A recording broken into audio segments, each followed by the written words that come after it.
حضرت ابو ہریرہ رضی اللہ تعالیٰ عنہ سے روایت ہے، حضرت صلی اللہ علیہ وآلہ وسلم نے فرمایا، جو کوئی ایمان رکھ کر اور ثواب کی نیت سے کسی مسلمان کے جنازے کے ساتھ جائے اور نماز اور دفن سے فراغت ہونے تک اس کے ساتھ رہے تو وہ 2 قرات ثواب لے کر لوٹے گا۔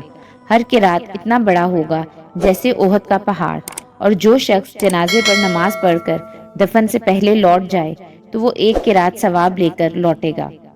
حضرت ابو ہریرہ رضی اللہ تعالیٰ عنہ سے روایت ہے، ایک بار حضرت صلی اللہ علیہ وآلہ وسلم لوگوں میں بیٹھے ہوئے ان سے باتیں کر رہے تھے، اتنے میں ایک دیہاتی آپ کے پاس آیا اور پوچھنے لگا کہ قیامت کب آئے گی؟ آپ صلی اللہ علیہ وآلہ وسلم اپنی گفتگو میں مصروف رہے۔ بعض لوگ جو مجلس میں تھے کہنے لگے، آپ صلی اللہ علیہ وآلہ وسلم نے دیہاتی کی بات سنی لیکن پسند نہیں کی، اور بعض کہنے لگے کہ نہیں، بلکہ آپ نے اس کی بات سنی ہی نہیں۔ جب آپ اپنی باتیں پوری کر چکے تو میں سمجھتا ہوں کہ آپ صلی اللہ علیہ وآلہ وسلم نے یوں فرمایا، وہ قیامت کے بارے میں پوچھنے والا کہاں گیا؟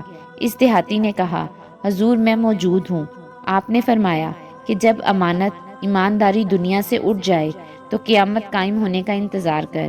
اس نے کہا، ایمانداری اٹھنے کا کیا مطلب ہے؟ آپ صلی اللہ علیہ وآلہ وسلم نے فرمایا کہ جب حکومت کے کاروبار نالائق لوگوں کو سونپ دیے جائیں تو قیامت کا انتظار کر۔